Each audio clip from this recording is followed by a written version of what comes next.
আসসালামু আলাইকুম অষ্টম শ্রেণীর সুপ্রিয় শিক্ষার্থী বন্ধুরা, আগামীকাল তোমাদের স্বাস্থ্য সুরক্ষা পরীক্ষা।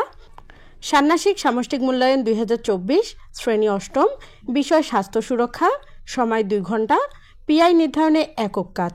তোমাদের একক কাজের প্রশ্নটি আমাদের হাতে চলে এসেছে। আমরা এখন তোমাদের প্রশ্নটি দিচ্ছি, তোমরা আমাদের সঙ্গেই থেকো, একটু পরেই তোমাদের আমরা উত্তরটি করে দেওয়ার চেষ্টা করব ইনশাআল্লাহ। 1 নম্বরে, অন্যদেরকে পরিষ্কার পরিচ্ছন্ন থাকতে কী কী সহযোগিতা করেছো তা লিখো। 2 নম্বরে, সহপাঠীদের নিরাপদ থাকতে যে সকল পরামর্শ দিয়েছো তা খাতায় লিখো।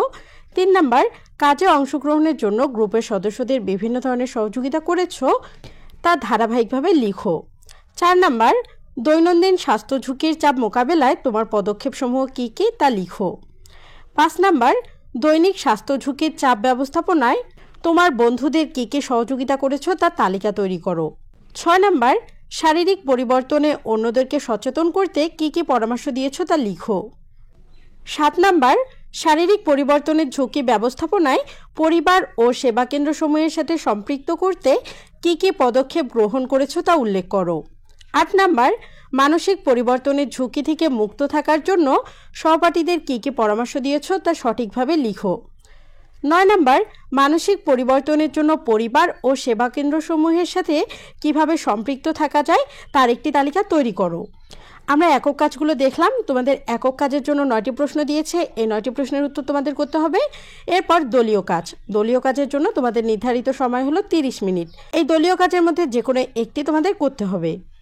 1 নম্বর, নিরাপদ খাদ্য নিয়ে আমাদের তৈরি করা 10টি স্লোগান পোস্টার পেপারে লিখো।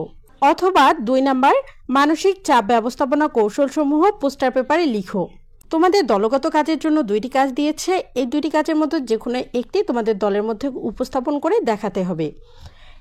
এই দলগত কাজটি তোমাদের পোস্টার পেপারে লিখে দেখাতে হবে। এরপর ব্যবহারিক কাজ। ব্যবহারিক কাজের জন্য তোমাদের 30 মিনিট বরাদ্দ রয়েছে।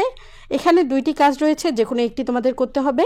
1 নম্বরে, কেউ পানিতে ডুবে গেলে তাকে উদ্ধার করে যা করা প্রয়োজন তা করে দেখাও। অথবা 2 নম্বরে, কাউকে সাপ কাটলে যা করা প্রয়োজন তা করে দেখাও। এই 2টি ব্যবহারিক কাজের মধ্যে তোমাদের যে কোনো একটি ব্যবহারিক কাজ করে দেখাতে হবে। শিক্ষার্থীরা, এখানে শুধুমাত্র আমি তোমাদের প্রশ্নটি দেখিয়ে দিলাম। প্রশ্নের সমাধান পেতে আমাদের চ্যানেলটি সাবস্ক্রাইব করে রেখে দাও, একটু পরেই আমরা তোমাদের সমাধান করে দিব ইনশাআল্লাহ।